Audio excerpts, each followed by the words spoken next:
Eto na. Yan na. Okay, ang pathway to healing. Lahat po ng umaten, pare. Tayo Yes. tayo sa gitna. Tara. Lahat po ng umattend, mga kaibigan, Ay bibigyan po namin ng copy 7 doctors. 7 doctors. Napaka-importante pong 7 doctors na to, na ito po ay walang bayad. Libre po na ipagkakalob namin sa inyo. Actually, yung makikilala yung 7 doktor sa loob niyan, hindi ho ako kasama. Pangwalo ho ako sa libre. Okay. So explain na natin. So 7 doctors. Sino-sino ba 7 doctors? Number 1, andyan po si Dr. Water. Kailangan po tayo makainom ng 8 to 10 glasses of water. Hindi lang po siya naaayon sa masakit na mababanggit ko, gaya ng RHD, rheumatic heart disease, pleural effusion, liver cirrhosis, ascites, at CKD or chronic kidney disease.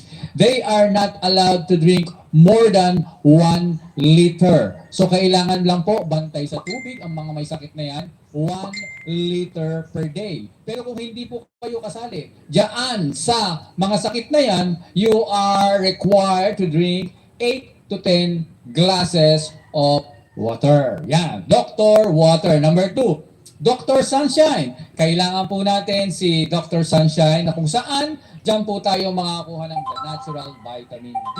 Kailangan po natin yan sa pagpapalakas ng ating baga at pagsunog ng excess na kolesterol sa ating katawan. Yan lang po ang katapat ni kolesterol para ma-regulate siya ng tama by Dr. Sunshine. Pwede po tayo magpa-araw at 15 minutes or 10 minutes, pwede po tayo magsimula ng 8 to 2 p.m. Pero hindi naman the whole na oras na yon. Mga 5 minutes or 10 minutes lang po.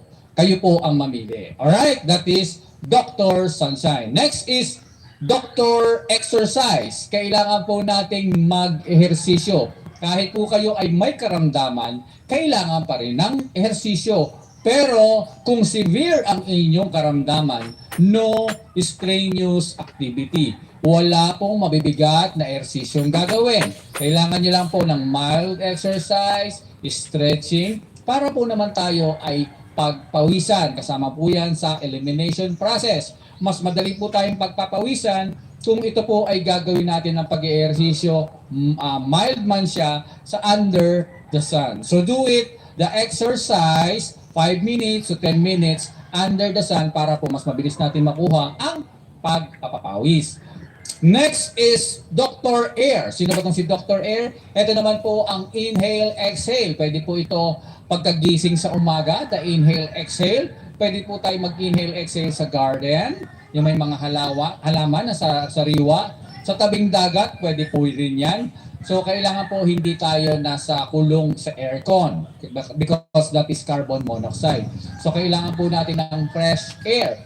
Ang inhale, exhale, palakas ng ating baga na kung saan once lumakas ang ating baga, makakadaloy po ng maayos ang oxygen sa ating pangangatawan. Ang inhale, exhale po ay ginagawa natin by inhaling 3 seconds, inhale sa ilong, at ibubuga niyo yan sa inyong bibig ng 6 seconds palabas. Inhale, exhale, so 10 to 15 times after nyo ng inyong exercise. Or pwede rin inhale, exhale lang po. That is the Dr. Air. Next is Dr. Sleep. Yeah. Dito po kuha ng tamang tulog. Ang tamang tulog po sa atin dito sa Pilipinas, kailangan po 10 p.m. or sa gabi, 10 p.m. to 5 a.m. Yan po ang tamang tulog na kailangan nating makuha dahil diyan po nagkakaroon ng cell regeneration. Regeneration na diyan po nagre-repair ang ating tissue kung tayo ay natutulog sa ganyang oras. So napaka-importante po ang Dr. Sleep sa ating pangangatawan.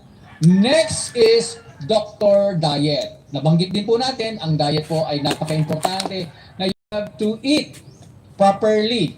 Pwede po kayong kumain heavy breakfast sa umaga, noon,